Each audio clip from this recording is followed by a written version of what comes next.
Vamos dar início à nossa Escola Bíblica Dominical. Separe aí a sua ferramenta de trabalho dessa manhã. Nós vamos estar estudando, o tema são as parábolas. E, como sempre, começamos pontualmente, a não ser que há algum problema técnico, nós vamos começar. E vamos começar orando ao Senhor. E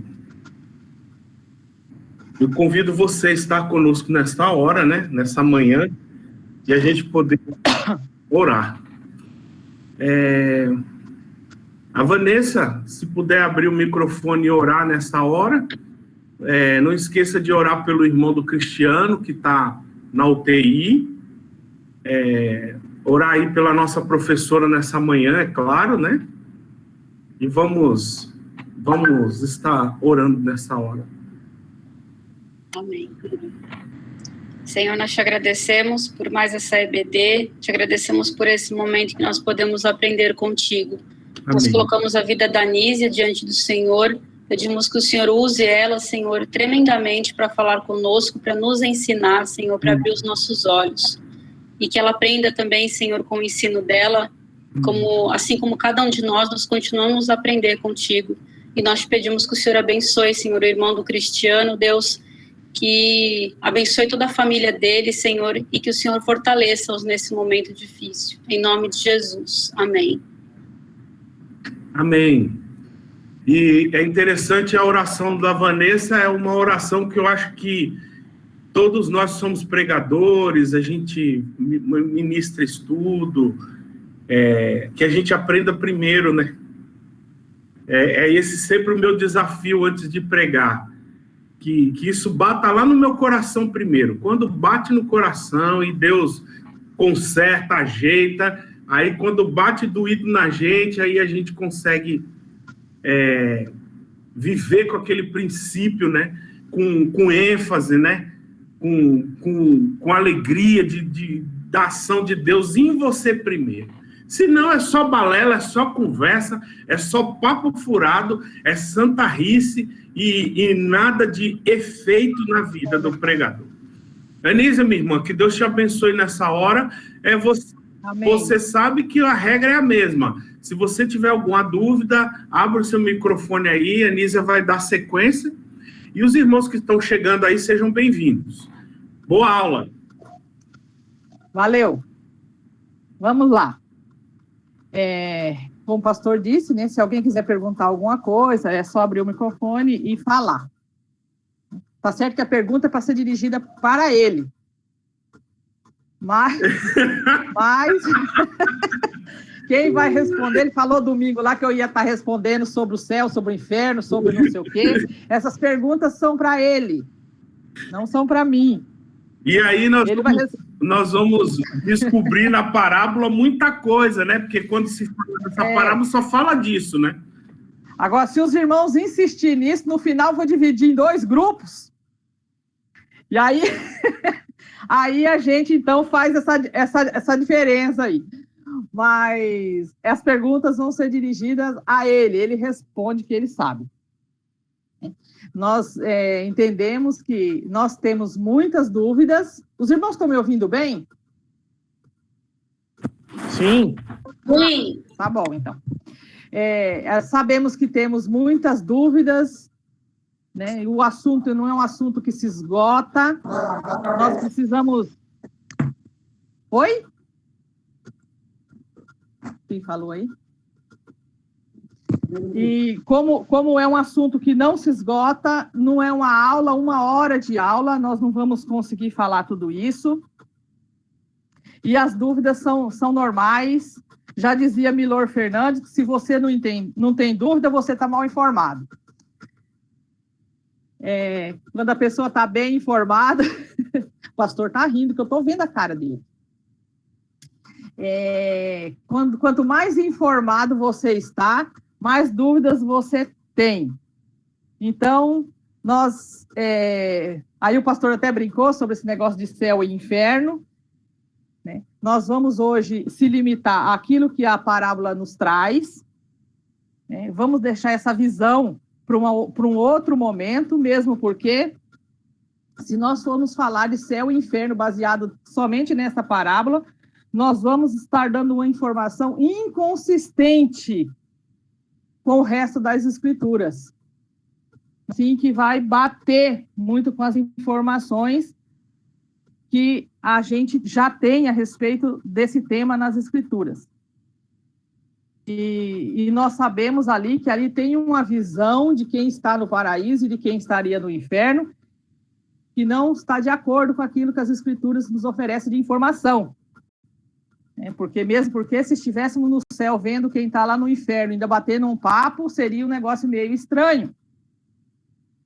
Então, nós vamos se limitar aqui o básico, primeiramente, daquilo que a parábola nos fornece. Já de cara, nós vamos, né, falar sobre isso, de que, né, nessa parábola, só se nós ficássemos aqui o dia inteiro, até a hora do culto à noite, para poder a gente tentar falar alguma coisa assim mais complexa a respeito da parábola, mas o tempo não nos permite. Mas eu quero começar a avaliação dessa parábola, que é Lucas 16, do 19 em diante. Se os irmãos prestaram atenção, eles não trazem essa informação. Eu tenho uma Bíblia do século 21 que não traz, eu tenho uma da King James que também não traz, mas a maioria das Bíblias traz esse versículo começando com a palavra ora. Uma palavrinha no começo do texto. Ora. Aí continua, havia um certo homem rico. Então, para a gente poder entender bem, nós não vamos conceituar mais parábola, porque desde o começo que está estudando parábola, tanto o Michel, o Gil e as outras pessoas que passaram por aqui, já falaram tudo para conceituar a parábola.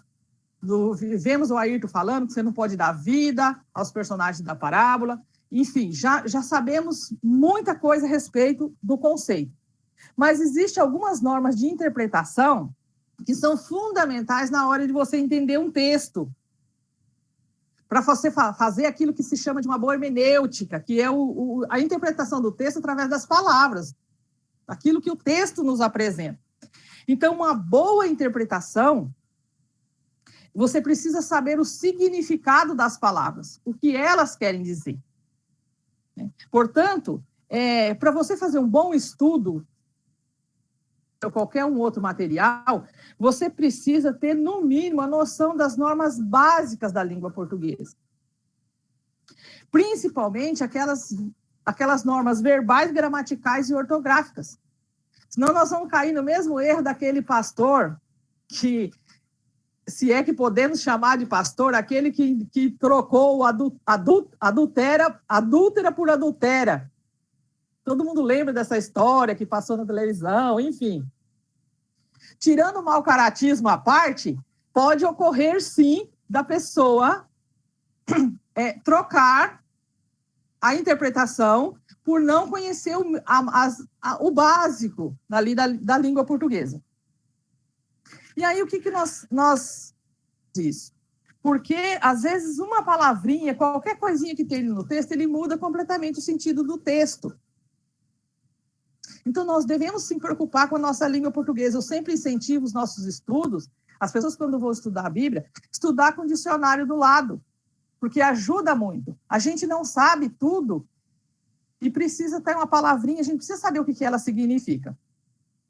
Aí alguém pode perguntar assim, mas então, se eu não sei as normas da língua portuguesa, gramática, verbo, ortografia, eu não sei nada disso, eu não posso ler a minha Bíblia e estudar? Absolutamente, não é isso que eu estou dizendo. Jamais. Afinal, quem dá o entendimento da palavra é o Espírito Santo de Deus. Qualquer pessoa pode estudar a Bíblia, mesmo se ela não tem uma noção dessa informação. Porém, né, todavia, contudo, já diziam que nós estamos numa classe da EBD. Nós estamos numa sala de aula. E dentro da sala de aula, nós vamos poder sugerir e usar todos os recursos que a gente tenha em mãos para chegar a uma maior clareza do texto. Então, no texto de hoje, nós vamos começar falando sobre isso. Temos aí um texto que começa com uma palavrinha, embora, já falei, tem algumas versões que ela não contém, não está lá, mas como no original tem, nós vamos manter o que está lá, então. Nós temos aí uma palavrinha que significa que é uma sequência de texto que é uma história que vem sendo contada e já se falou nesse assunto, já se falou sobre isso. Está na nossa cabeça que esse ora significa que esse texto é uma continuação dos textos passados, das histórias passadas, ou seja, o filho pródigo e o administrador infiel. Vem vindo, a história vem sendo contada. O texto começa. Ora, a linguagem de hoje, ela traz até uma informação mais clara, mais simples de se entender, que é: e Jesus continuou. Isso fica bem fácil de você entender. Ou seja, Jesus estava falando uma coisa, se estava falando um assunto, e agora continua o assunto. Então, a nova linguagem de hoje traz essa informação que traz uma clareza maior. Então, começamos ali. Ora, primeiramente, você já vai descobrir que isso não é hora do verbo orar, é uma conjunção continuativa. Então, já vamos pensando aí, né, que o que vale é assim, ao pois bem, além disso, a gente às vezes na nossa conversa fala, né, ó, além disso, tem isso aqui. Então, a gente pode trocar essas palavras para poder a gente entender melhor aquilo que o texto está dizendo. Eu procurei uma definição para essa palavra, para essa palavrinha, para essa conjunção, e o dicionário diz que ela pode expressar uma interjeição de irritação e até de ironia. Isso o dicionário diz que ela pode expressar uma interjeição de irritação e até de ironia. Ou seja, aqui Jesus podia estar falando, eu não acredito que vocês ainda não entenderam o que eu estou querendo dizer. E aí, a gente vai ver que o ora, né, em outras passagens, ela pode ser usada como conjunção, né, como uma interjeição, né, de exclamação, de surpresa, com quem diz, ora essa. Né, eu já falei, vocês não entenderam. Então, isso para nós aqui é fundamental, para nós sabermos que nós não saímos ainda do assunto. Nós não saímos do assunto do filho pródigo e nem do administrador infiel. Aí começa ele descrever a cena. Eu li em algum lugar aqui, em algum dos comentaristas, dizendo que pode ser que Jesus tenha adaptado essa história de um conto folclórico do Egito, mas ninguém sabe se isso, nós não podemos dizer que isso aconteceu. O que se sabe é que Jesus se adaptou ou não, nós não sabemos, mas o que precisamos deixar claro para nós é que se diz a mesma coisa, está falando do mesmo assunto, isso a gente não pode esquecer. E lembrando, só um instantinho, Anísia, e lembrando que para quem não estava conosco no domingo passado, qual era o tema central daquela parábola lá? Não era céu e inferno, né? O que se tratava o assunto daquela parábola? É o que continua tratando na sequência. Sim. Alguém está perguntando aí a passagem. Lucas 16, versículo 19. Aí, o que nós temos que ver? Exatamente, a parábola não está se tratando desse assunto de quem vai para o céu e de quem vai para o inferno, está se tratando do mesmo assunto que estava dizendo da parábola do servo infiel e do filho pródigo, do administrador infiel e do filho pródigo. Então, isso a gente tem que estar na cabeça. O que o administrador infiel fez? Que o pastor falou semana passada, ele tentou fazer uma jogada, tentou fazer um negócio que pudesse garantir a ele um futuro, uma salvação no futuro. mas uma salvação aqui terrena. Olha, eu não quero trabalhar, eu não posso, eu mendigar, eu tenho vergonha, e se eu fizer esse negócio, eu vou salvar o meu futuro, garantir o meu futuro. Uma garantia terrena, que o futuro dele estaria garantido. Se eu precisar, eles vão estar comigo, porque eu estou fazendo um negócio aqui.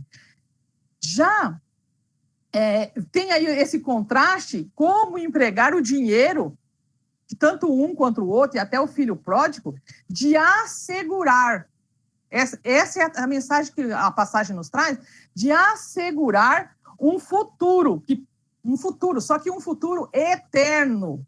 Veja bem, entenda essa passagem, não é no sentido de comprar a salvação, porque isso seria impossível, porque Jesus é que fez isso por nós na cruz do Calvário. É no sentido de usar o seu dinheiro para produzir frutos de salvação, para ganhar outras pessoas para o céu. Essa é o que está dando a entender. Não é no sentido de comprar a salvação. Então, é uma maneira de empregar o dinheiro, ao contrário do administrador infiel que estava tentando garantir um futuro terreno, uma garantia lá na frente. Aí vem o versículo 19, que diz: ora, havia certo homem rico que se vestia de púrpura e de linho finíssimo e que todos os dias se regalava esplendidamente. Aí quando a gente está estudando, quando eu falo para vocês que é bom ter o dicionário, porque o dicionário vai nos esclarecendo coisas. O que seria essa púrpura? O que seria como era usado isso? Então, eu pesquisei e descobri que púrpura era um tecido tingido com corante muitíssimo caro, só as pessoas muito ricas podiam ter, né, que era obtido de um crustáceo, alguma coisa parecida assim. E seria usada por cima, como um sobretudo, como uma capa, não sei como era isso. E o linho finíssimo, a roupa normal dele que ele vestia por baixo. Ou seja, rico poderia usar uma coisa que seria adquirida de uma forma tão cara, né, como a púrpura. Ou seja, essa vestimenta já resumia o luxo em que ele vivia, né? O texto diz que ele se regalava, né? Aí, se regalar é estar feliz, é estar satisfeito, né? E o interessante é que eu procurei outros sinônimos na Bíblia, de verbos traduzido do grego, encontrei-se a palavra regozijar-se, de Lucas 12. É a mesma palavra usada para se regalar aqui. Ou seja, era feliz, ele era pleno na sua riqueza. Esse homem tinha tudo. Ele vivia despreocupado, não como a gente que está preocupado com o preço do arroz que está subindo. Mas ele tinha tudo.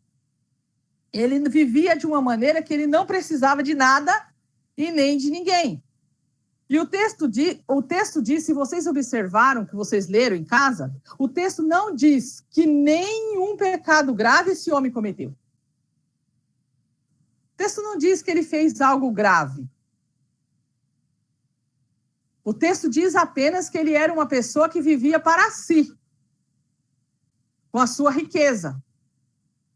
Pensa nos outros que eu falei, que é a continuação da história. Pessoas que estavam preocupadas consigo mesma, né, em relação ao dinheiro. E é nessa atitude que estava a condenação desse rico. Aí, vai analisando por esse contexto aí. O versículo 20 e 21. Havia também certo mendigo chamado Lázaro, coberto de chaga, que jazia à porta na porta do rico, e desejava alimentar-se das migalhas que caíam da mesa do rico, e até os cães vinham lamber-lhes as úlceras. Ou seja, uma situação que ele não era só pobre. Ele era pobre, com fome, cheio de ferida, e os cachorros ali lambendo as feridas dele. A situação era uma situação complicada. Aí eu tive pesquisando um pouquinho a respeito do nome Lázaro, né? Ele é radical do nome de Eleazar, que significa Deus socorreu. E a gente vê nesse texto, essa informação é muito importante, porque não existe uma pessoa que Deus socorreu mais claramente do que esse homem. Porque está nessa situação, ser pobre, né, como diz o texto aqui, já era complicado naquela ocasião. Imagina com todos esses agravantes. Então, Deus socorreu. esse homem. Outra curiosidade que os irmãos devem ter percebido, essa é a única parábola que tem um personagem que tem nome. Lázaro, o único que tem nome. O rico não tem. Tem uma palavra para definir, né, que seria divis, que vem do latim, que significa rico, ou seja, não tem nome. Então, Lázaro, né, o personagem aqui, estava na porta do rico. Então, com certeza, uma casa grande, uma casa bonita, uma portaria grande, e lá estava o pobre, do Lázaro. E além da pobreza, como eu falei aqui, todos os agravantes. Imagina o grau da situação dele. Então, e a fome dele é expressada nesse momento em que diz assim, acho que do versículo... deixa eu ver aqui. Que mais para frente no texto você vai ver, versículo 21, que diz assim, desejava-lhes alimentar-se das migalhas que caía da mesa do rico. A fome era tanto, se bem que o texto não diz que ele conseguia. Essa é uma informação relevante para nós. Ele desejava, o texto não diz que ele conseguia alimentar-se. Imagina, a pretensão nem era comer o pão, era comer as migalhas, mas não significa que ele conseguia, propriamente conseguia. Então, resumindo tudo isso, a primeira parte que a gente viu aqui, um tinha tudo e o outro não tinha nada. Aí nós vamos passar para o versículo 22. Aconteceu de morrer o mendigo e ser levado pelos anjos para o seio de Abraão. Aqui começa a confusão. O pessoal já diz, foi para o céu. Morreu também o rico e foi sepultado.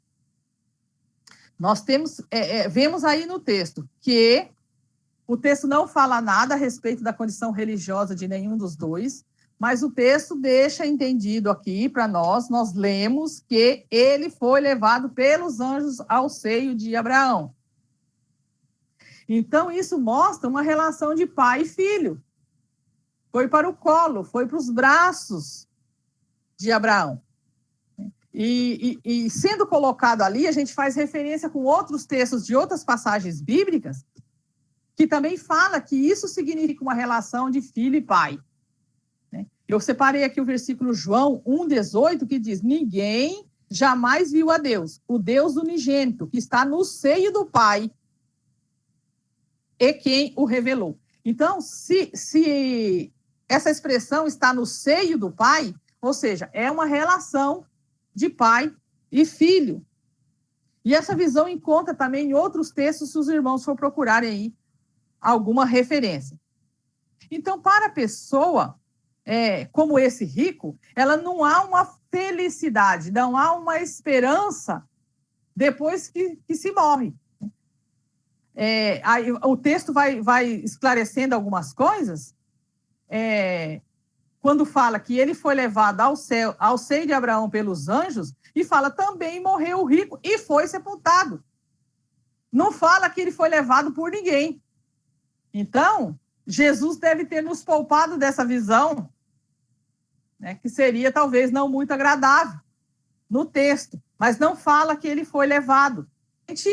Se os anjos levaram o Lázaro, vai saber o que foi que aconteceu, então aí fica por conta, né, do nosso pensamento aqui agora. No versículo 23, aí vai entrar a palavra Hades. Na minha tradução aqui está dizendo inferno. Mas nós precisamos entender que isso é um termo neutro e que precisa de ser melhor investigado. Não no seu significado, não dentro desse texto, não dentro dessa parábola, que Hades significa habitação dos mortos, porém, no Novo Testamento, nunca é usado com respeito aos salvos. Então, a gente tem, quando isso for usado, tem que ser num outro contexto, numa outra passagem. Então, a gente precisa entender melhor. Então, nós vamos deixar esse assunto para uma próxima aula. Mesmo porque Eu até anotei aqui algo que eu encontrei. Nessa parábola, o paraíso, onde está o Lázaro, não é a versão bíblica do paraíso. Não é aquilo que a Bíblia nos diz como seria o paraíso. Sendo assim, o Hades ou o inferno descrito aqui também não é. Então, precisamos depois voltar com esse tema para a gente entender direito o que é Hades, o que é Sheol, assuntos desses termos. Pastor? Tudo bem até aqui? Tudo tranquilo. Tudo tranquilo. Tudo tranquilo. Vai falando aí, deixa esse microfone aberto para você ir falando aí.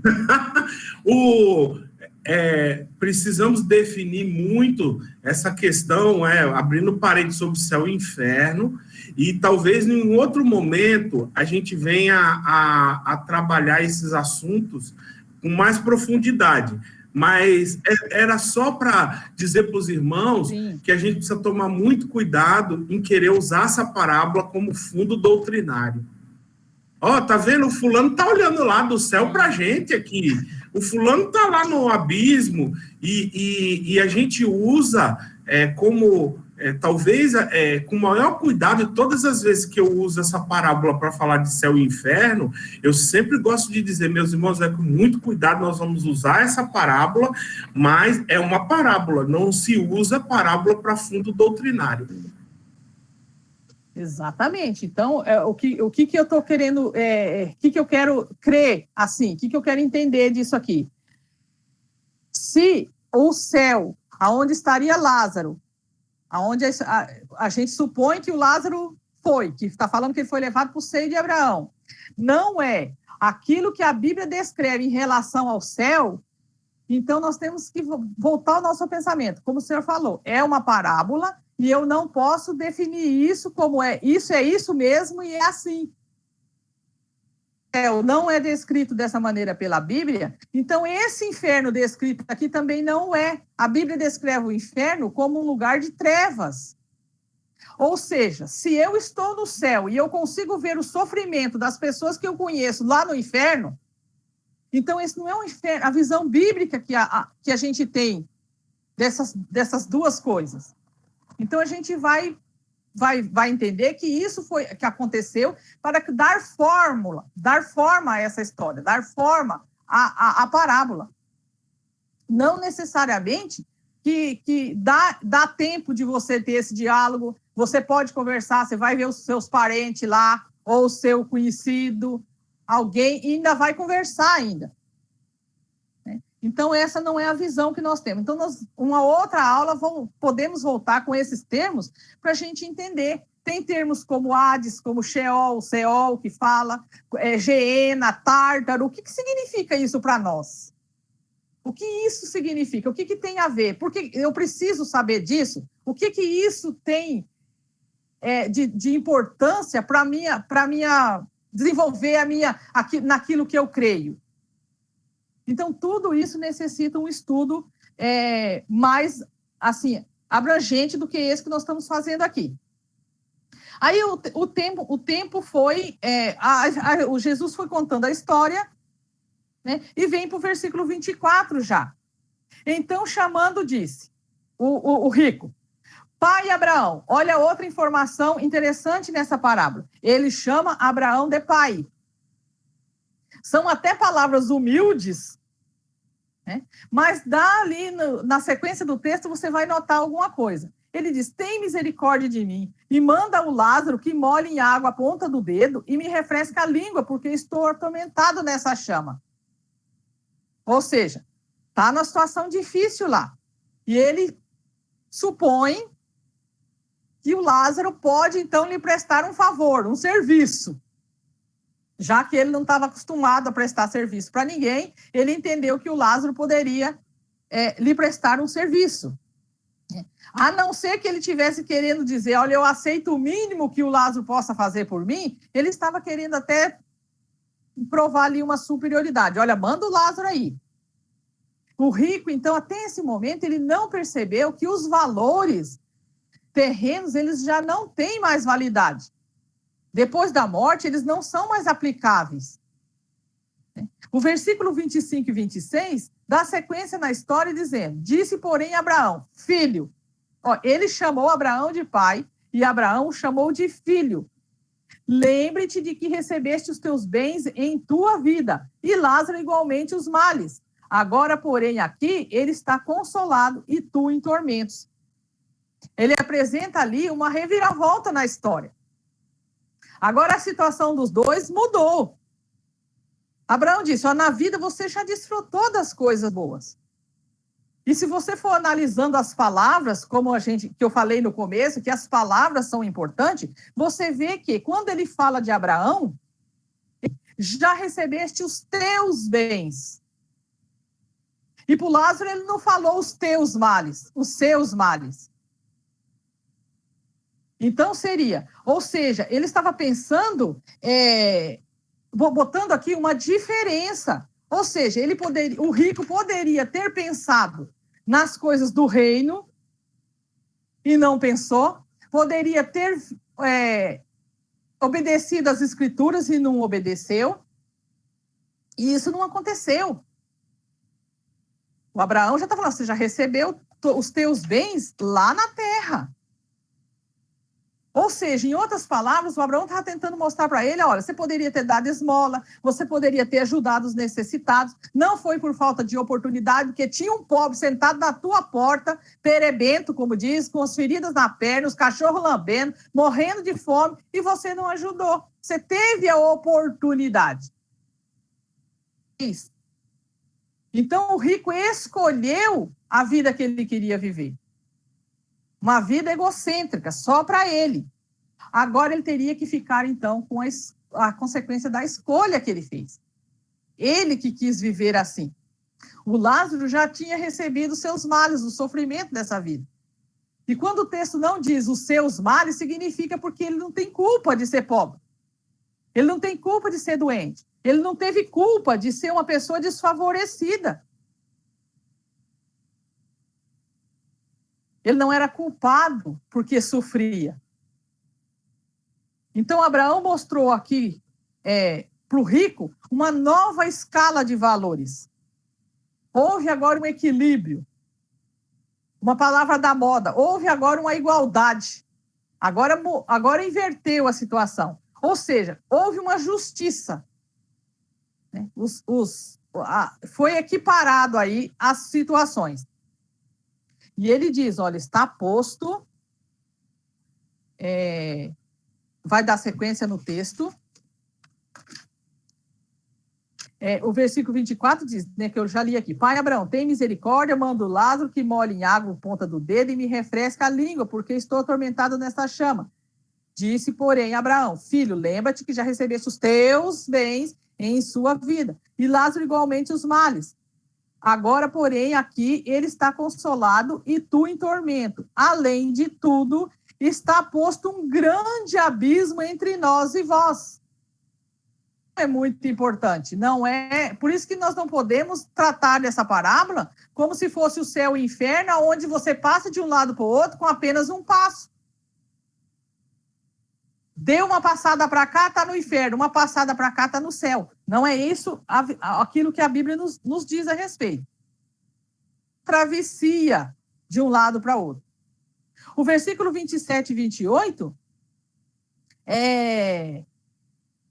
vai dizer, então replicou o rico, pai, eu te imploro que o mandes à minha casa paterna. E o versículo 28, porque tenho 5 irmãos, para que lhes dê testemunho, a fim de não virem também para este lugar de tormento. Veja que é a primeira vez no texto que o rico tem interesse por alguém. Ainda assim, não é o pobre e o necessitado. Ainda não é o próximo, não é a outra pessoa, é a casa do teu pai e os seus 5 irmãos. Ele ainda não falou dos necessitados, que era isso que Jesus estava propondo, que ele entendesse. É a minha casa paterna e meus 5 irmãos. Ou seja, ainda estava pensando nele. O rico, no caso, quer que eles sejam advertidos. Olha, falem para eles que a coisa aqui não é fácil. O inferno é um lugar ruim. que queima, que arde, tá quente, tá feia a coisa. Eu não quero que eles venham para cá. Então, o senhor manda ele lá, que ele vai explicar. Explica para eles, olha, vocês não sabem o que espera vocês. Falou que o Lázaro podia ser o enviado. Manda o Lázaro lá. Ele queria, nesse momento, ainda continuar na sua visão de mandar alguém. Olha, manda o Lázaro, fala para ele ir lá avisar os outros. Querendo dizer que ele, em outras palavras, que ele não foi tratado com justiça.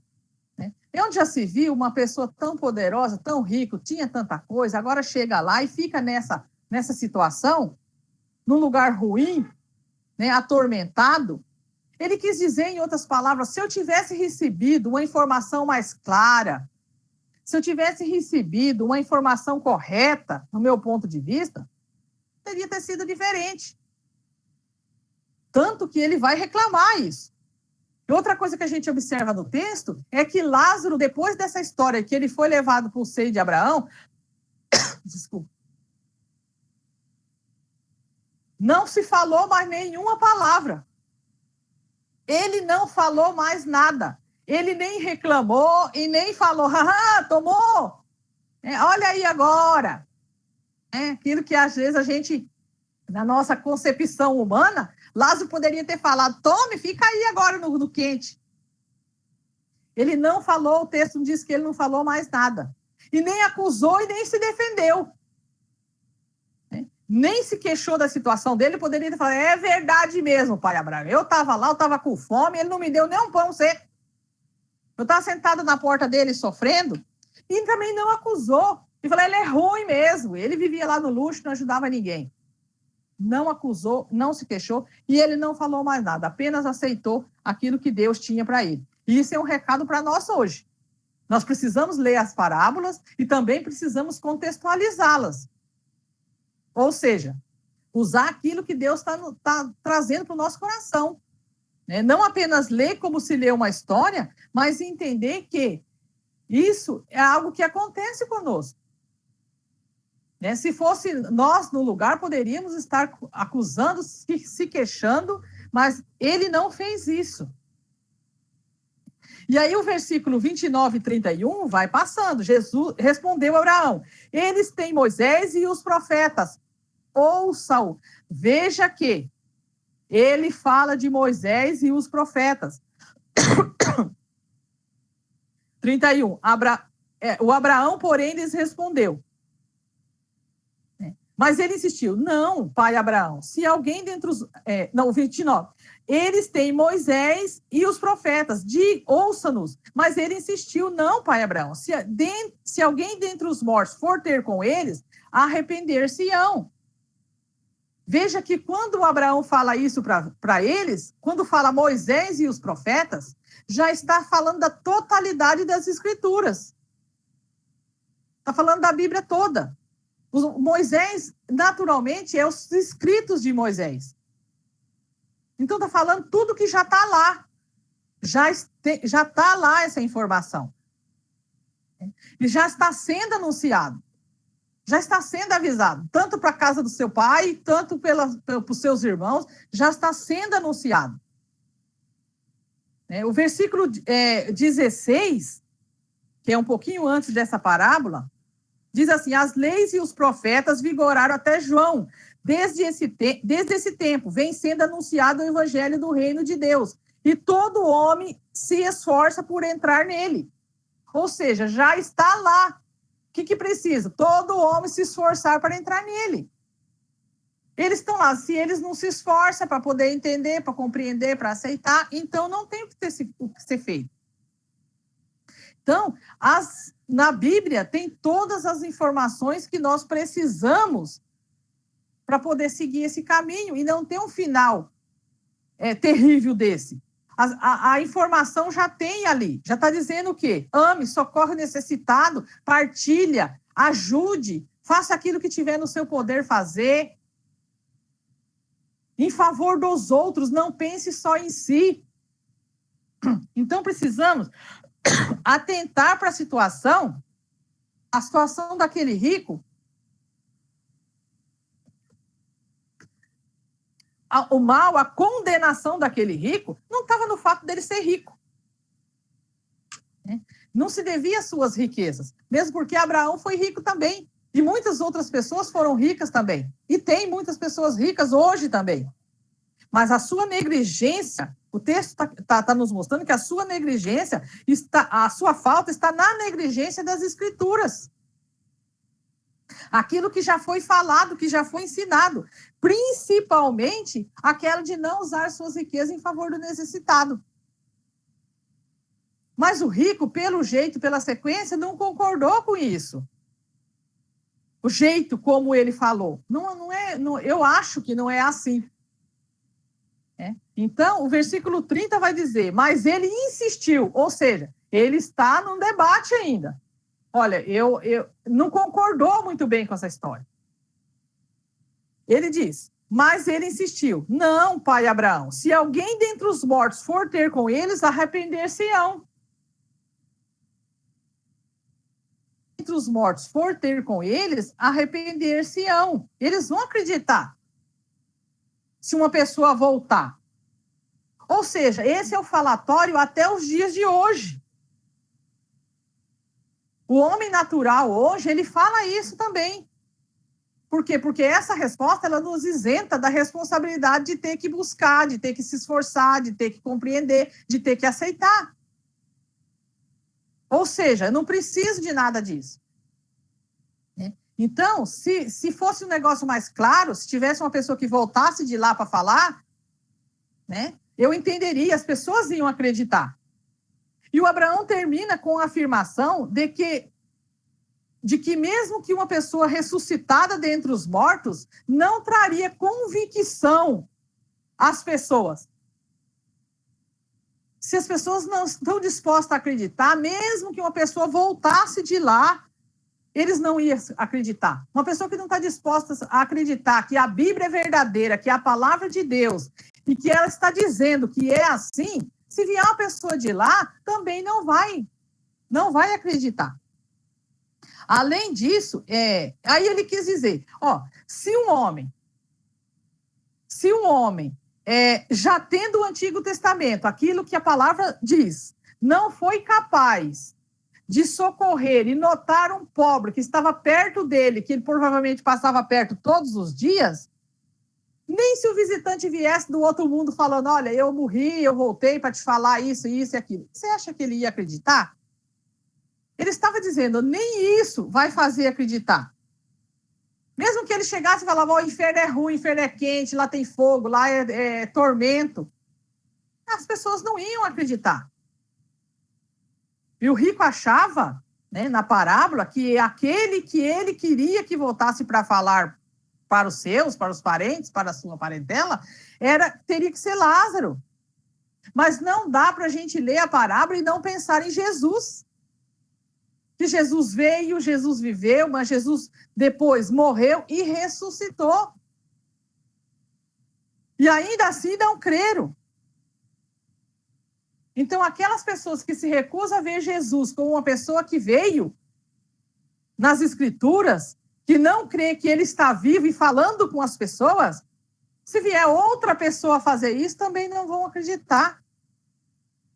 Então, nessa parábola, ela nos mostra que o que deixa as pessoas fora do céu não é o fato de ser rico ou não. O que deixa as pessoas fora do céu é a ganância, o desejo de riqueza, é a avareza, é o egocentrismo, é o pensar só em si e não pensar no próximo. Pensa de novo no filho pródigo e no administrador infiel.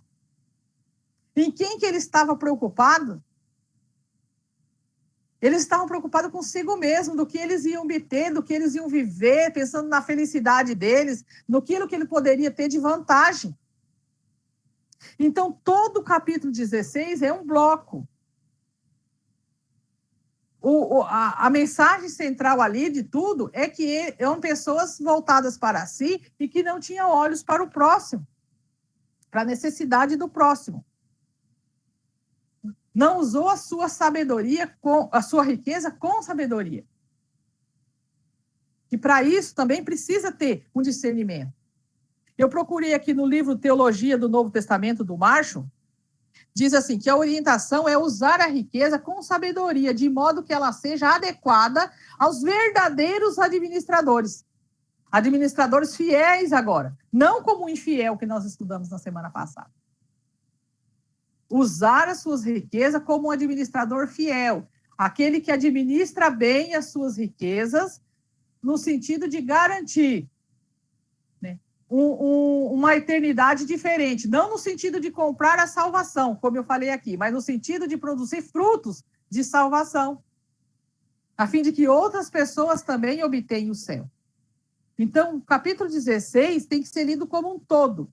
Não pode ser pensado os versículos ali, para você dar ali, como o pastor falou, de tirar uma doutrina, tirar ali alguma coisa que não é isso que o texto está dizendo. Pessoas que não ouviram os ensinamentos, como eles aqui, o filho pródigo e o administrador infiel, e no caso aqui o rico, para usar bem as suas posses em favor do outro. Né? Se vocês prestarem atenção, no capítulo 16 todo, tem um versículo ali no meio, que é o versículo 18, que parece que o Lucas, ele saiu e de repente ele voltou, não sabia mais do assunto que ele estava falando, e ele falou um assunto lá para poder lembrar o que ele estava falando mais.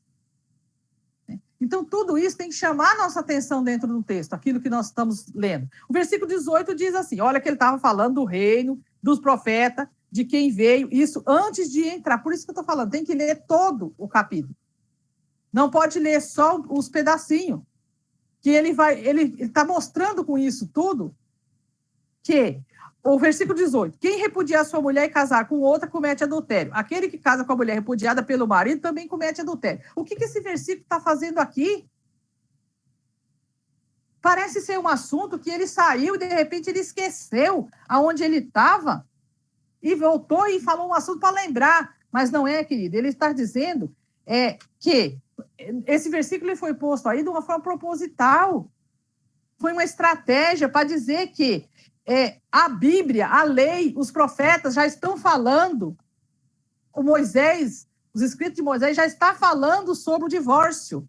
Mas é para mostrar como os líderes e eles daquela época tinham facilidade de desobedecer aquilo que a Bíblia fala. Olha, se a Bíblia está dizendo que não pode, mas eles obedecem, a lei de Moisés não obedece. É só para mostrar para ele que eles tinham facilidade de desobedecer. Aí ele entra na parábola aqui. O Abraão não pode ter achado um absurdo que as pessoas tenham que crer só naquilo que a lei, que Moisés e os profetas falam. Porque estavam acostumados a não crer. E Jesus conta, então, essa história, né? Onde o rico permite o seu semelhante passar fome, enquanto leva uma vida abastada. Para tentar explicar de forma simples o peso que isso tem. E alguns detalhes nessa parábola parece evidência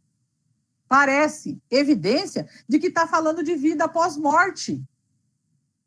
Mas essa é uma visão, um aspecto da tradição judaica.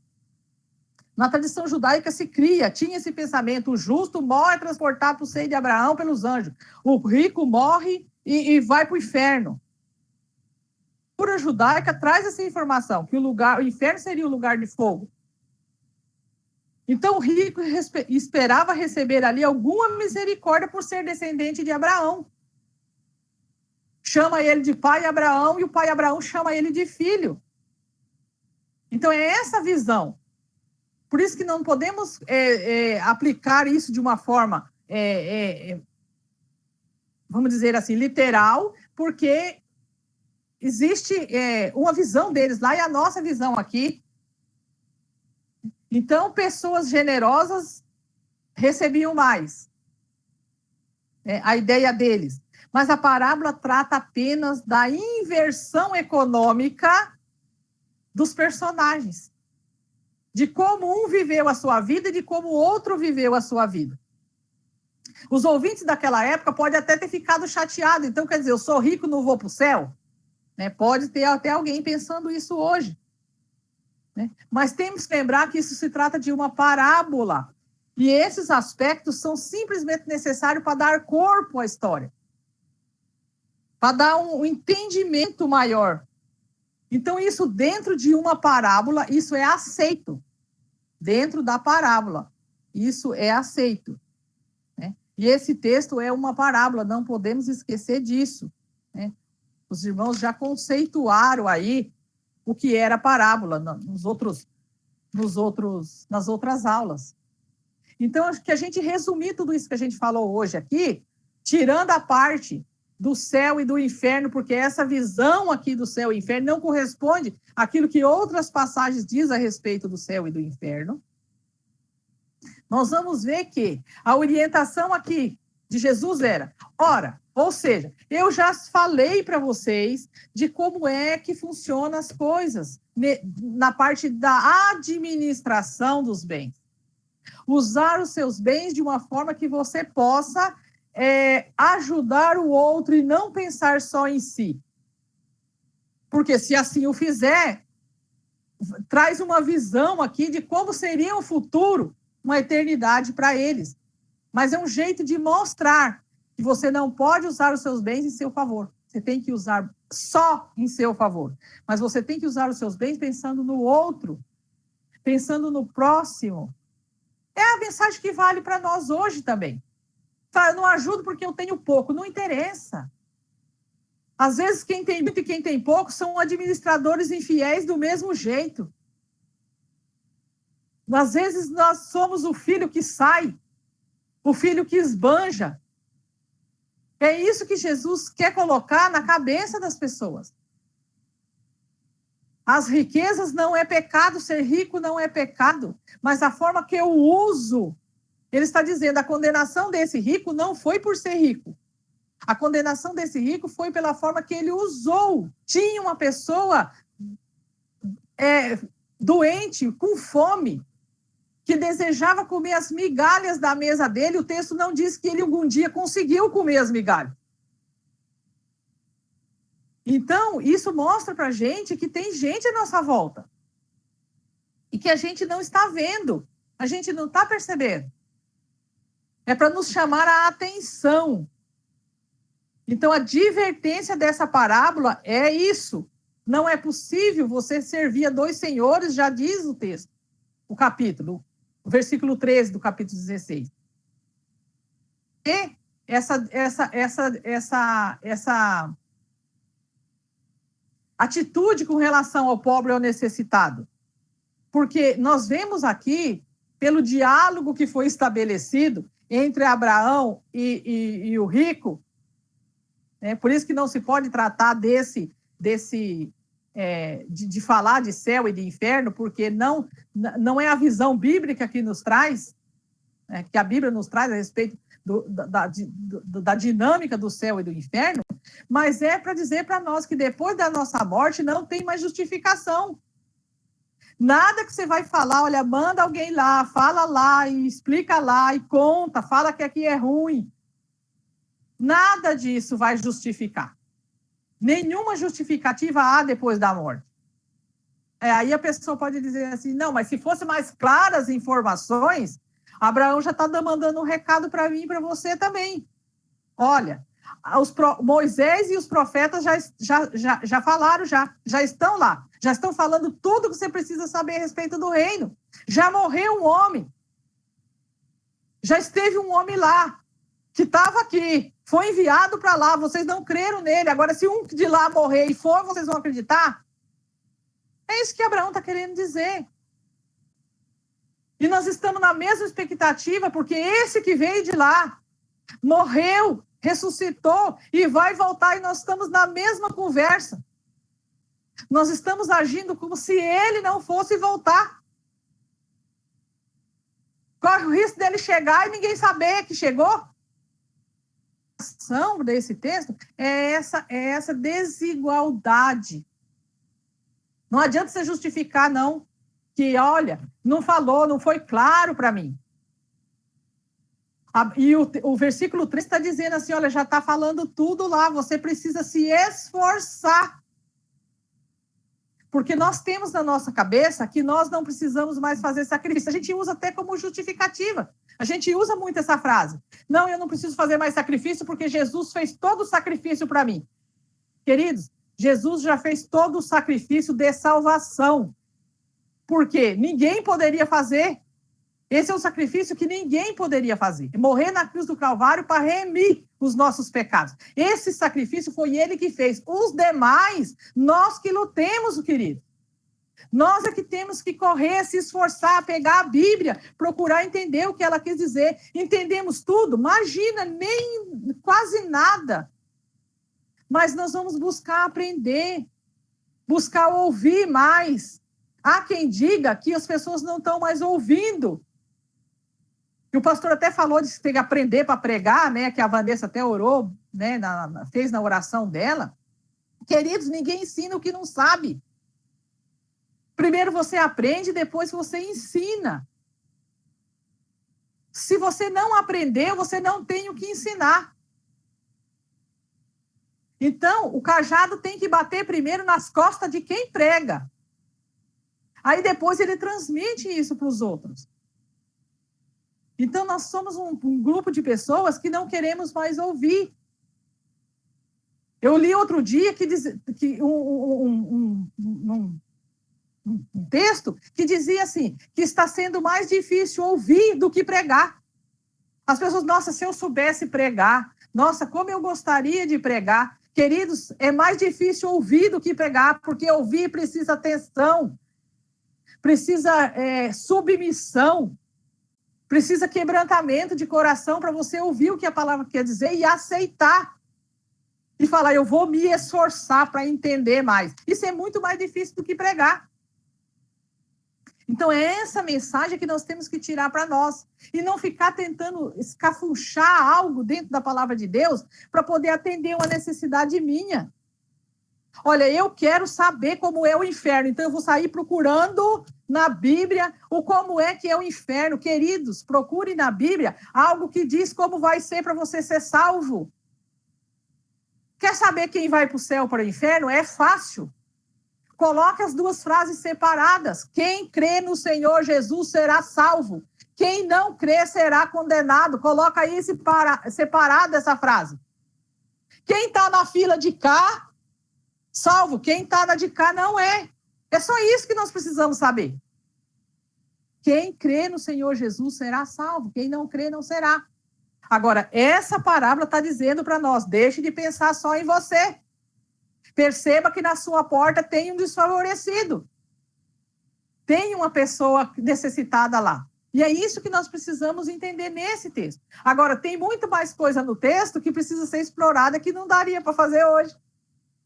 Né? Para falar, por exemplo, desses termos que tem no texto, que precisa de uma explicação para que as pessoas possam entender e não criem uma ideia na cabeça dela de como seja. Né? Tem muitas coisas no texto que ainda precisa ser falada. Exige muito tempo ainda de estudo e de preparação para poder a gente falar sobre isso.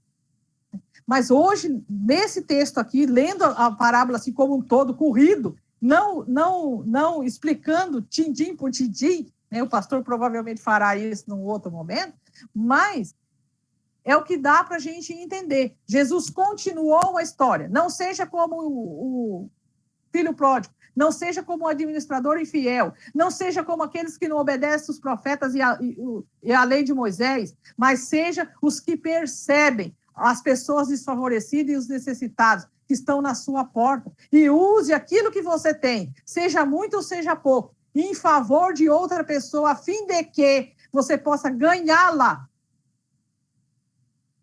para o céu. Porque se fosse numa situação terrena, esse pobre desse homem não ia se converter nunca. Mas você viu ele lá. Você pode, então, estender a mão e fazer alguma coisa. Eu vou encerrar, porque eu estou no final da hora, né? Mas eu vou passar a palavra para o pastor, que vai fazer o fechamento da história, para que ele possa fazer as colocações necessárias e dar encerramento, então. E o pastor está mais preparado, é mais graduado para fazer isso. Tá bem, pastor? Quem sou eu para fazer algum acréscimo nisso aí? Se eu colocar algum acréscimo, eu vou atrapalhar tudo que foi dito. Muito bom. Estou batendo palma aqui, que nem o pessoal de Libra. Eu acho que quem está aqui comigo também deve estar batendo palma aí também. Muito bom. E de fato, é esse o processo. E se você acompanhou a linha de raciocínio que a Anísia fez, olha, ele está sendo gravado, depois você pode assistir essa aula, vai estar no YouTube, e você pode... Olha só a sequência que ela fez, a forma como ela lê o texto, sem esquecer o que foi dito antes. É esse o processo de interpretação bíblica. Fora do achismo, fora da cultura religiosa nossa, fora do que, eu já ouvi, a Anísia vai pregar a Anísia vai dar um estudo sobre o filho pródigo, sobre Lázaro e o homem rico. Eu já ouvi um pastor falando, pregando. Então, a gente tem essa cultura na nossa cabeça, principalmente crente com muito tempo de igreja. Mas a gente precisa pegar o texto e ver o que ele tem a nos dizer. Perceba que o texto, desde o início lá, está falando sobre a questão da avareza. Como que você lida com o seu dinheiro? Como que você lida com as questões de valores para você? O verso 14 diz, do capítulo 16, os fariseus que eram avarentos ouviam tudo isso e zombavam de Jesus.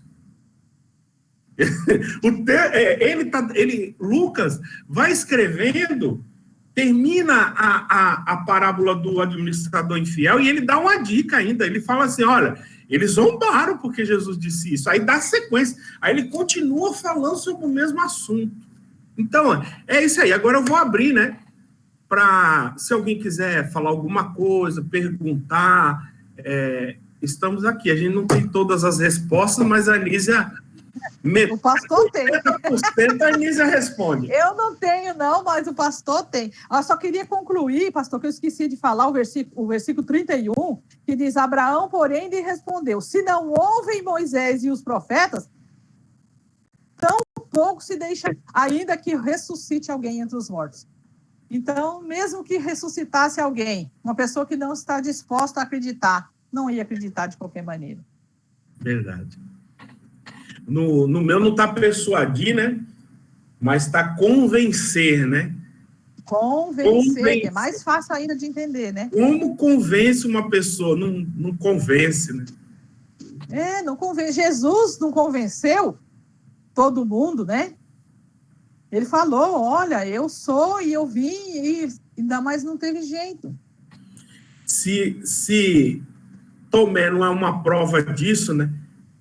Não ele é? aparece, ele tem a notícia, um monte de gente ouviu, viu, e ele fala, se eu não pegar, se eu não tocar, eu não vou.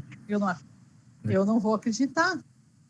Mas, irmãos, alguém quiser acrescentar algo, fazer alguma pergunta, eu vou olhar aqui no chat se tem, e aí, mas abra o seu microfone. Pastor. Acrescenta aí, meus irmãos. Quem é? Pastor Anísia, é o Jean. O Jean. Dentro disso, que até do último versículo que a Anísia leu, e aí fala sobre não ouvir os profetas e os mortos, então, como nos dias de hoje, né? Quando você prega o evangelho a um muçulmano, por exemplo, a parte mais difícil para eles aceitarem é que Jesus ressuscitou, né? A questão da ressurreição de Cristo, que é a maior barreira. Eu falo porque assim, e Jesus está muito além, acima de Moisés e os profetas, e os caras não acreditam. É verdade. E outras pessoas, aí eles trazendo para o nosso país a nossa realidade, alguns acreditam, mas aquele acredita meia boca. Como o pastor fala, convencido. Não é convertido, é convencido, né? Exatamente isso. Alguém tem alguma pergunta?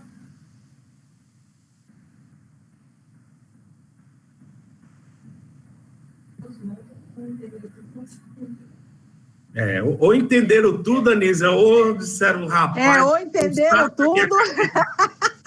bagunçaram com a minha cabeça, já não estou entendendo mais nada. Ou não era isso que eu queria ouvir, não? Eu queria ver como é que vai ser o inferno, se eu vou poder estar no céu vendo quem está sofrendo lá no inferno. Né? Para poder saber quem foi para o inferno e dizer, haha, tá aí, né? Essa parábola a gente percebe quando essa questão do seio do Abraão, né? E aí algumas definições doutrinárias que não dá para tirar desse texto. É interessante também uma outra coisa que se destaca nessa parábola e que alguns usam como... tá vendo? Então não é uma parábola em essência, porque pelo fato de que a única parábola, né, Neisa, que tem nome, né? Sim. Lázaro, que tem nome.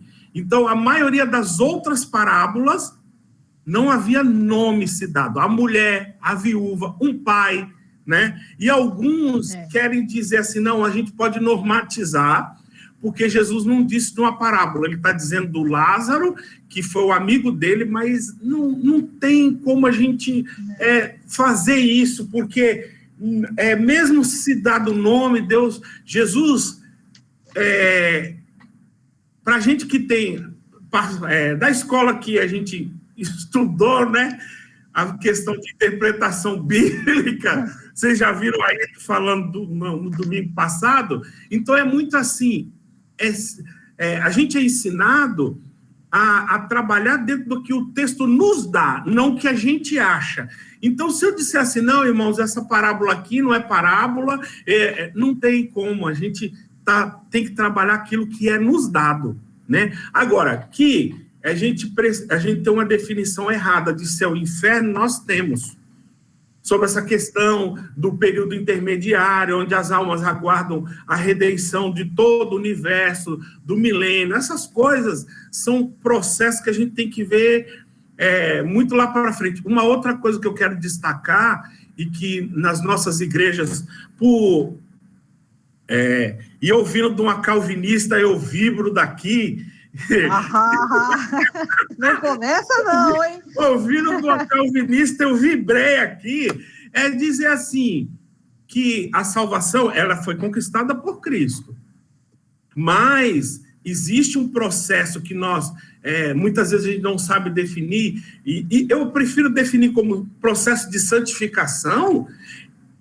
Ela não é o Espírito Santo de Deus que vem igual o Harry Potter e bate na cabeça do crente e fala, agora esteja santo. Não é. É um processo. É um processo, uma parceria que a gente esforça-te. Né? Eu estou só destacando que você disse isso aí no meio do caminho. Esforça-te. Irmãos, o processo de santificação é uma questão disciplinar cristã. Né? Nossa, é jejum, é oração, é leitura bíblica. A Bíblia, você não vai abrir a Bíblia e, de repente, as letras vão saltando do seu rosto e você vai entendendo, interpretando. É como escavar e buscar um metal, um ouro. Você vai, outro dia você não acha nada, outro dia você acha muito. Então, é um processo de disciplina, de estudo. Precisa ser teólogo? Olha, a leitura que a Anísia fez do texto, você com o dicionário na mão, o texto bíblico, e até investir em um material teológico bom, um comentário bíblico, não é certo, mas dependendo da Bíblia de comentário, sendo uma Bíblia de comentário boa, John MacArthur, né? Você tem aí a NVT que eu adquiri essa semana, e é uma excelente Bíblia de estudo aqui. Olha aí, ó. E até parecendo, depois eu vou te mostrar, até parece o seu esboço de hoje aqui, o comentário dela. Olha aí, que bênção. Mas qual é o primordial? Leia o texto bíblico, se apegue ao texto bíblico. O que o texto está dizendo antes, depois, durante. Se apegue, depois vai no comentário, depois vai. Mas não precisa ter teologia para a Bíblia falar com você. Alguma mais pergunta? Viu, pastor? Você falou aí sobre o nome, né, que eu falei, guarda essa informação, que é importante, que eu falei lá atrás, a respeito do nome, de Jesus ter chamado ele de Lázaro. A tradução o nome Lázaro é um radical do nome Eleazar, que significa Deus socorreu. Isso poderia ter sido traduzido, ele poderia não ter dado nome a esse homem. Ele podia dar, olha, existia um rico e um homem que Deus socorreu. Poderia ter contado a história dessa maneira. Exatamente. O nome ali, ele entrou só pela, acho que, significado o que significava o nome mesmo. Nós não podemos associar esse Lázaro ao Lázaro que foi ressuscitado. Tem que tomar cuidado. Até porque o Lázaro que foi ressuscitado, aparentemente, por ele ter aí é tudo questão de contexto. Por ele ter uma cova para ser enterrado. Lembra que José de Arimateia tinha um sepulcro e por ele era rico. O texto diz isso. Só quem tinha um lugar para ser sepultado, quem tinha uma casa, o texto disse que Jesus se hospedou lá em Betânia. E percebe-se que havia, pela questão dos 3 irmãos, eram 3 irmãos que tinham posses. Dá a entender. Agora eu estou conjecturando também. Então, não mendigava na porta de ninguém. Então, não é o mesmo personagem. Não é o mesmo personagem. Por isso que a gente tem que, quando ler fazendo essa distinção. Né? Não só das palavras, procurando assim, uma palavra que, por mais simples que esteja, por exemplo, no meu versículo 31, tem a palavra persuadir. A do pastor já tem um sinônimo mais simples. E aí vai esclarecendo. Essa é a Nova Almeida. Então. Então, tudo aquilo que vier para esclarecer é benéfico na hora do estudo, porque o estudo bíblico é diferente de quando você vai fazer sua devocional. Já fazer sua devocional, você lê o texto, você ora, né? Você aplica aquilo que você leu na tua vida.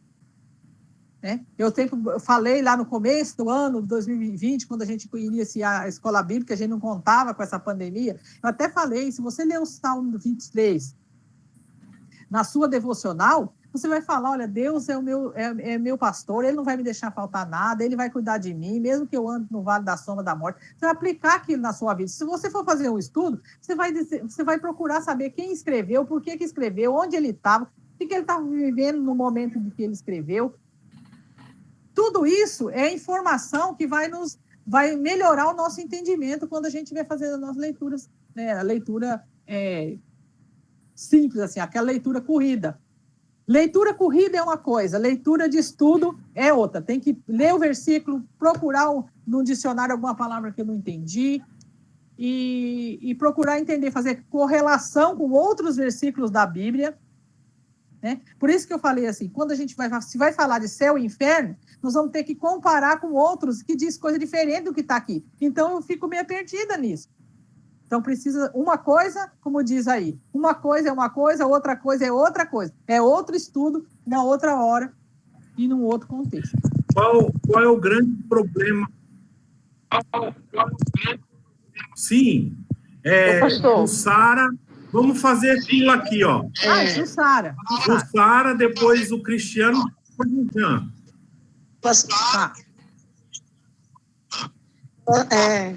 A Anísia falando sobre a interpretação e o cuidado, e outro dia uma pessoa conversava comigo e falou sobre essa passagem, falando sobre salvação. Aí eu falei, essa passagem fala de salvação, então você está interpretando a Bíblia ao pé da letra. Então nós, dentro dessa passagem, podemos acreditar que os mortos voltam. É isso, porque quando ele pede que envie alguém dos mortos para avisar sua família, para que livre os seus irmãos, então se está interpretando ao pé da letra essa passagem, então nós acreditamos como cristãos que os mortos voltam. E isso é muito perigoso, né? Porque eu já vi, quando eu trabalhava no hospital, eu trabalhava com espírita e eles passaram essa passagem para mim e mostraram dentro da Bíblia. Né? E se a pessoa que leu o texto e que falou isso prestou atenção no restante do texto, ele percebeu que, ainda que fosse possível, Abraão não permitiu. Em nenhum momento falou que Abraão falou, vai lá, fulano. É verdade, eu vou mandar o Lázaro lá. Abraão saiu bem quando ele falou assim, não, já tem os profetas para levar a mensagem, né? Então, não vai ninguém. Então, isso aí já desmente a história de que há a possibilidade de vir alguém. Palavra ser um contexto de toda uma história, leva a Bíblia a heresias, né? Sim, por isso que tem já que pode fazer o que quiser com o texto, interpretar da maneira que quiser. Mas muito bom, viu, Anísia? Amém. Mensagem, Deus abençoe. Amém. Amém. Por isso que tem muito, hoje, a questão dos pregadores. O texto, ele é mal interpretado, e às vezes eu chamo até, é um herege. Eu pego pesado com essa galera. Por que eu pego pesado com esses pregadores? Porque eles são preguiçosos. Sim. São preguiçosos, são de má índole, de mau caráter. Por quê? Pega um cara que pega um texto desse, ou a cara, igual a Anísia, pega a Anísia pregando um texto desse, dizendo, não, isso assim é assim, assim, assim. Aí pega um outro, cheio de alegorias, não, porque o anjo do Senhor traz a vitória, e aí aquela música de fundo. Isso é manipular. A palavra de Deus não precisa. Não. E as pessoas vão acreditar em quem? Exatamente, é aquele que tem a música de fundo bonita, aquele que tem um linguajar. Falar dos anjos vindo, pegando Lázaro, levando. E aí vai, alegoria, e aí põe a palavra de Deus não precisa de ajuda. Ela não precisa que eu dê uma forcinha para melhorar e tocar no coração. Ela não precisa, e é por isso que Ed René apanhou tanto e vai continuar apanhando enquanto ele continuar com essa ideia da atualização das escrituras. Ele confunde a atualização com contextualização. É diferente. É diferente. É você pegar um texto bíblico e ser fiel ao que o texto quer dizer. Qual a minha dificuldade, a minha problemática com pregadores dos nossos dias? É que esses caras, inclusive muitos batistas, usam um texto bíblico e falam assim, não é só isso. Eu vou dizer aqui o que talvez Jesus queira dizer. Isso se chama alegoria. Isso destruiu a igreja na Idade Média, isso destruiu a igreja na Europa, e é o que tem acontecido nos nossos dias hoje.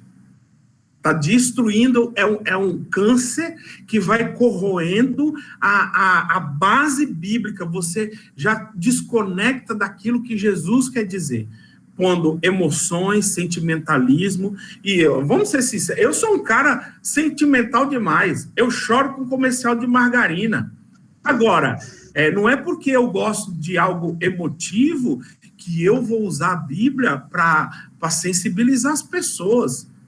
No sentido de, vamos olhar aqui, olha só o sofrimento do homem rico, e você vai alegorizando. Não é o que a Bíblia diz, é o que eu vou dizer. O pregador, ele é escravo. Lutero dizia isso, escravo pela palavra de Deus. Eu sou escravo, eu não tenho esse lance de músicas gospel, de pregadores dos nossos dias. A liberdade do artista, não tem liberdade nenhuma. Nós somos escravos. A mente nossa hoje, aquele que prega, que estuda, que ministra, aquele que dirige um grupo de estudo, ele deve ser escravo da palavra de Deus. Ele não deve dizer nada além daquilo que o texto bíblico diz. Cristiano dormiu. Não dormi não. Se você for reparar, a minha linha é nessa que o pastor estava falando, nessa questão de pregadores. Se você for reparar, a linha de Anísia é tipo muito sentada. E ela já sabe aquilo que ela vai falar. Tem um estudo teórico, para fazer a mesma coisa que a amiga fez. A minha pergunta é voltada que o pastor Michel estava falando.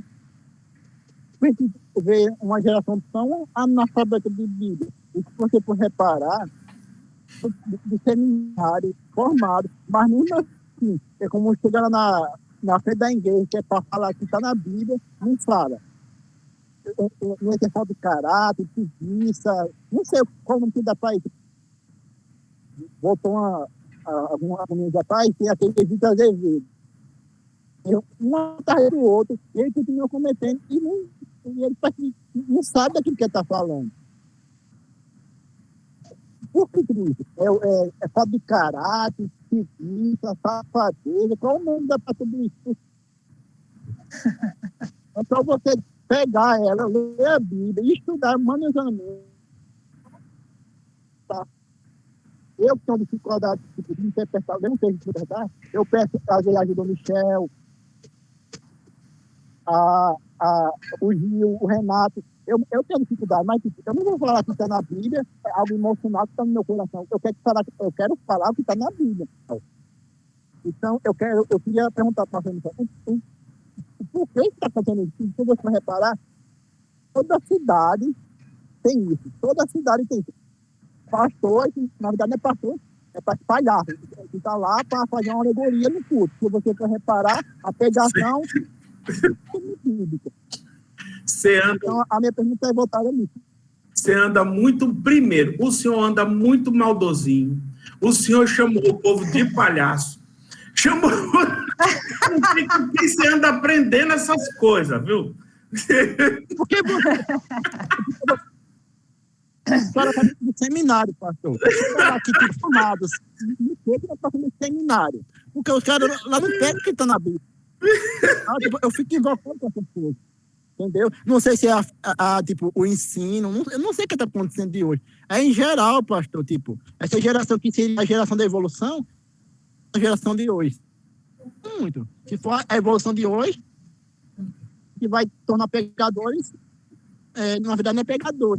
Para mim, eu acho que aquela pessoa que não deixa um cão. Para onde ele vai, ele vai. Vanessa e tu levantaram a mão, é isso? Deixa eu só completar, assim, você responde para o Cristiano depois, mas é assim, dentro do que o Cristiano falou, isso acontece muito, porque fazer aquilo que a Bíblia orienta para você fazer, estudar e pregar o que a Bíblia fala, isso não dá ibope, isso não dá show, não dá aplauso isso. Porque é considerado por eles até chato. Às vezes, eu já vi a expressão, fui num culto, mas estava muito chato. Por quê? Porque só aconteceu o culto e o pastor pregou e o culto acabou. Não teve nada diferente. Ninguém falou nada. Não teve um pastor que disse, olha, agora o anjo vai descer e sabe, alguma coisa assim, muito fora do normal. E as pessoas acham que o jeito de estudar e pregar a Bíblia só naquilo que a Bíblia falou é chato, e as pessoas acham que isso o errado seria isso. O certo é quando eles fazem coisas que eles falam, colocam música, levam o povo a se emocionar, levam o povo a um êxtase, e dá a impressão que essa é a obra que o Espírito Santo está fazendo, e não é. Essa semana eu tenho feito alguns atendimentos por telefone, né? Por causa desse lance da pandemia, e conversando com uma pessoa, essa outra pessoa veio e falou a respeito de outra. Fulano vai sair da igreja. E eu perguntei, por que o fulano vai sair da igreja? Porque o problema é comigo? Não é com você. O problema é com... Não é. O problema é que essa igreja é muito desanimada. Aí eu falei, então, eu quero que você defina o que é animação. Aí a pessoa foi dizer, não, porque aquela outra igreja, aquela igreja lá do negócio, aquela que você está pensando aí, então, lá tem isso, tem aquilo, eu falei, e faz isso, eu falei, então, se a animação se define nesse ponto aí, se a animação é isso, aí eu comecei isso. Então, que Deus abençoe essa pessoa e vá para outro lugar. Primeiro, ela não entendeu nada. Não entendeu. E aqui não vai ter esse tipo de animação. Não enquanto eu, pastor. Eu não vou dar essa animaçãozinha aí, não vai ter. Então, lamento, vá lá e seja feliz. Seja feliz, mas não se esqueça. Essa pessoa, ela tem que entender que ela é responsável. Ela é responsável pelas atitudes que ela toma. Se ela quer ser alimentada por emoção, por show, então não vai encontrar nunca aqui, né? A mensagem da parábola aqui é clara a respeito disso. O rico estaria colhendo agora a consequência de uma escolha que ele fez. Entendeu? Ele quis assim. E agora, as consequências chegou. E sabe o Se que... trata da palavra, é a mesma coisa. Entendeu? Não adianta ficar com comichão no ouvido, querendo ouvir aquilo outro. Você precisa pegar a sua Bíblia sem preguiça, como o Cristiano falou aí, sem mau caratismo, pegar a sua Bíblia e falar assim, bom, ai, que bom que aqui é tão animado, é tão avivado aqui. Agora vou procurar aqui na Bíblia onde é que está isso? Onde tá? Qual é a orientação qual é a orientação passada por Jesus, ou pelos profetas, ou por Moisés? Aonde é que está aqui uma orientação para que isso seja feito? Se não está, não tem. E a parábola diz... está levantando a mão. Fica levantando a mão. Pode falar. Ninguém me deixa falar nesse lugar. Eu. Agora é o Jean. Desculpa, é o Jean aí, e a Milu. Tá, Jean?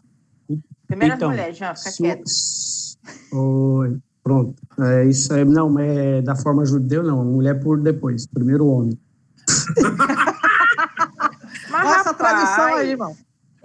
Nízia já sai da live, então tá bom. Bota a senhora aí para estudar a Bíblia, Nízia. A gente conversa sobre isso, seu Jean. Olha aí um exemplo de estudo bíblico mal feito aí, ó. Corta o Olha microfone aí, ó. da outra irmã ali, por favor. Precisamos tratar desse assunto nas próximas aulas, hein? Próximo assunto, Anísia. É isso aí. Então, se o herege já começa falando que mesmo que foi ressuscitado, então já mostra que o infeliz não leu nada da Bíblia, porque em João 11:19, muitos judeus tinham ido visitar Marta e Maria para confortá-las pela perda do seu irmão. Então, está muito claro que ele tinha só 2 irmãs. E aí já emenda com aquela história que o pastor fala do cara, e o pessoal fazendo as alegorias, porque, como todos sabem aí dos 4 anos aí da luta de Anísia e Gil para fazer o seminário, só que em busca de mais conhecimento da palavra. E hoje em dia o pessoal faz ao contrário, faz 3, 4, 5, 6 anos de estudo de formas de como encher a igreja, da igreja do futuro, do Tiago Brunet da vida, de a igreja do futuro, a igreja de não sei o quê, como se fosse reinventar ou pregar Cristo de novo numa cruz. Não cita nome que a live cai, homem. Cuidado. Não, mas aí pronto, olha o processo, minha gente. Lá. Não, não processa não, ele Cuidado fala... com o processo. Não processa não. Só me dando trabalho para editar vídeo depois. Não vai editar. Não vai editar não, porque essa heresia ele fala e tá em tudo quanto é canal. Tá no Facebook. Aí, Milo, fala agora. Olha, eu vou te contar, viu? O herege tá falando para todo lado e tá tudo divulgado. Aí ele quer inventar a igreja do futuro. Que diabo de igreja que ele quer inventar? Rapaz, eu vou dar um conselho para vocês. Não deixe o Jean entrar num seminário. Se o Calango entrou no seminário, ficou desse jeito, vocês imaginam o Jean seminarista, ninguém vai achar. O Calango manda um povo de preguiçoso, mau cara. Rapaz, aí é que a igreja fecha mesmo, ninguém fica, vai todo mundo para outra mesmo. Mas eu vou dizer, se você fizer a primeira aula de grego 1 e hebraico 1, você vai começar a xingar o povo, porque o trabalho que é você traduzir uma frase no hebraico e no grego, você fica com raiva. Eu acho que... Não, eu ia falar justamente isso. Eu ia falar justamente isso. Eu entendo o Cristiano. Eu entendo o Cristiano ser revoltado depois de entrar no seminário, porque eu imagino a gente que tem vontade de fazer, a gente que procura, que estuda, a gente que participa de uma EBD dessa, a gente que se aprofunda em estudar, em procurar, em entender o que o texto realmente diz. e até aqueles que gastam o seu tempo, que gastam o seu dinheiro no investimento, no estudo.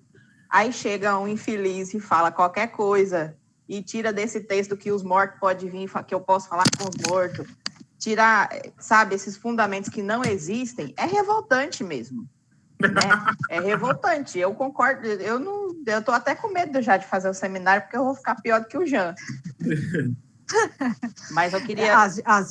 Quando se fala, Milu, da preguiça de você procurar, você vê que mesmo a pessoa fazendo o seminário, como no nosso caso aqui no Seminário do Litoral, o Michel também fez, ele sabe disso, é diferente de quem faz um seminário integral, que se debruça muitas horas a respeito de determinada língua, por exemplo, no grego e no hebraico, que é o mais usado.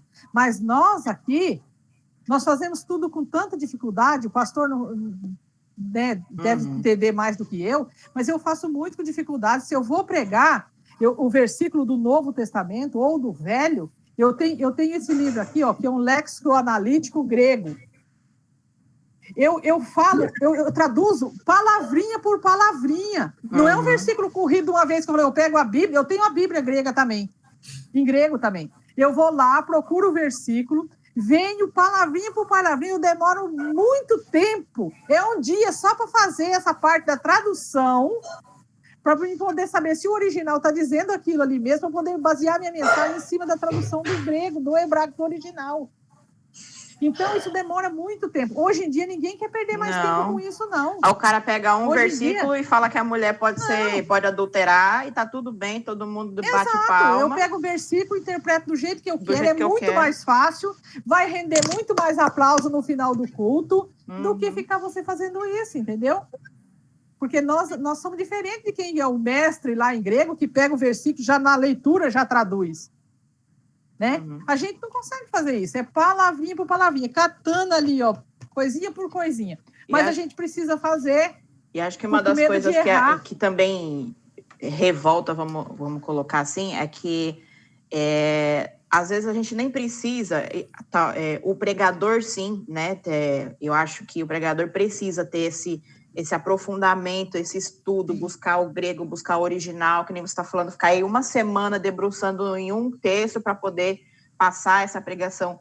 Mas quando a gente fala de estudar a Bíblia em casa, né, às vezes as pessoas, eu não tenho condições, eu não tenho nenhuma... A gente não está falando que todo mundo precisa ter uma Bíblia em grego, precisa ter um dicionário. Não precisa ter.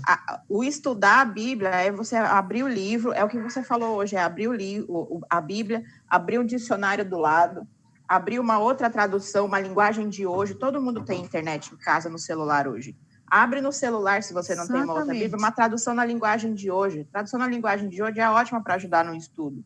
Sim. Então, sabe, você perder ali meia hora num versículo, você já consegue tirar alguma coisa que você nunca ouviu ou que você vê que é um absurdo que você ouviu por aí do versículo. Se você pegar o versículo bíblico... Não perdem assim, não Se você pegar o versículo bíblico, como você está falando aí, se você pegar o versículo bíblico e o versículo começar com ora, portanto, então, você já sabe que ele é uma continuação. É uma continuação. Eu estava comentando... Então você já vai falar assim, olha, está seguindo o mesmo assunto aqui. Eu comentei essa semana com o pastor, eu comecei a estudar pelo livro de Gênesis. E eu até falei para ele, ainda vou abrir uma sala de discussão, porque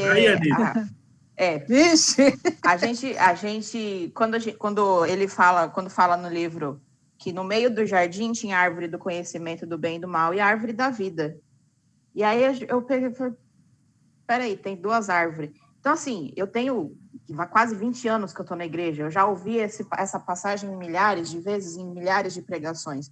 E hoje, nesse dia que eu parei para estudar, para procurar, para entender, eu me liguei que tinha mais uma árvore, que era a árvore da vida, que quase ninguém fala dela nas pregações. Todo mundo fala que Adão foi lá, a Eva foi lá e comeu da árvore do conhecimento e morreu.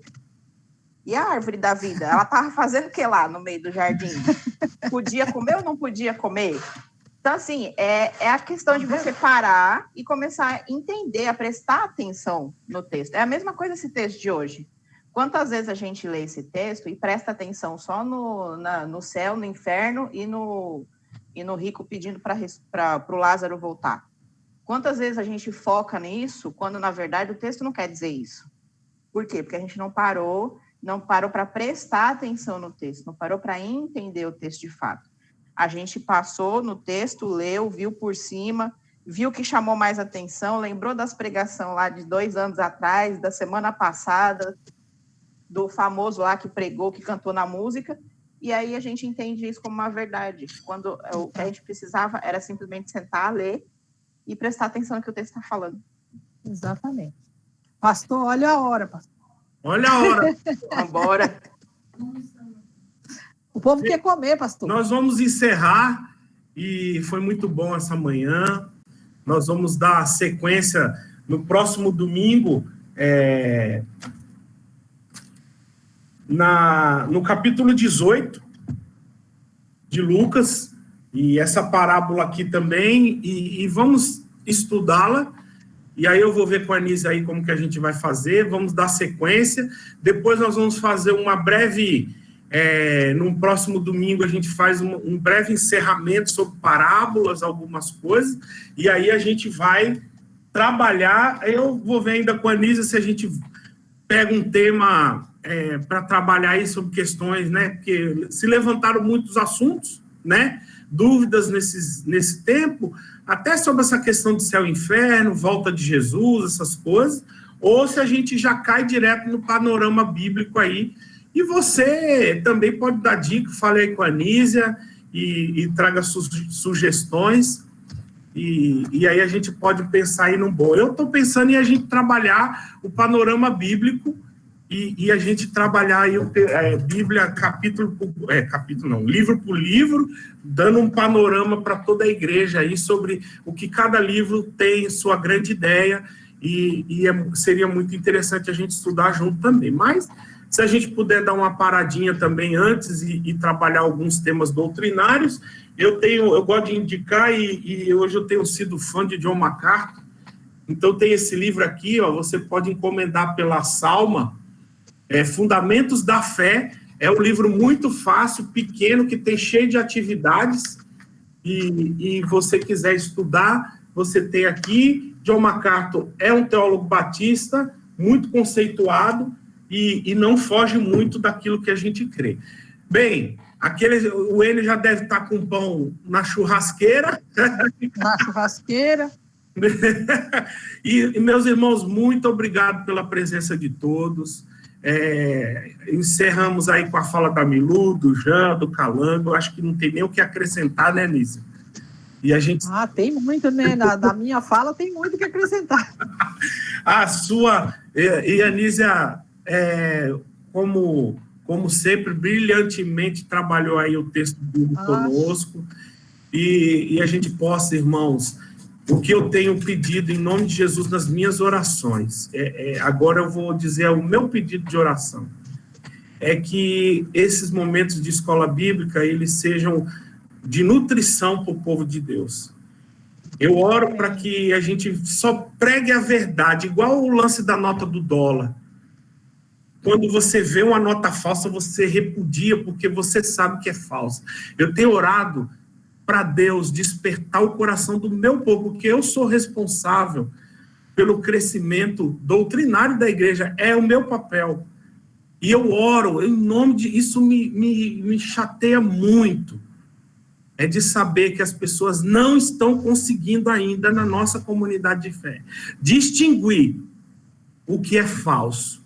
Então eu preciso trabalhar mais, eu preciso me empenhar mais, para que a igreja toda consiga entender o que é falso. A minha oração é que no seu coração, no meu coração, possamos despertar um amadurecimento cristão tão real, verdadeiro, que a gente consiga identificar aquilo que é falso, e a gente repudiar, não é só identificar, e que a gente venha repudiar tudo que é falso, tudo que é alegórico, tudo aquilo que foge da palavra de Deus.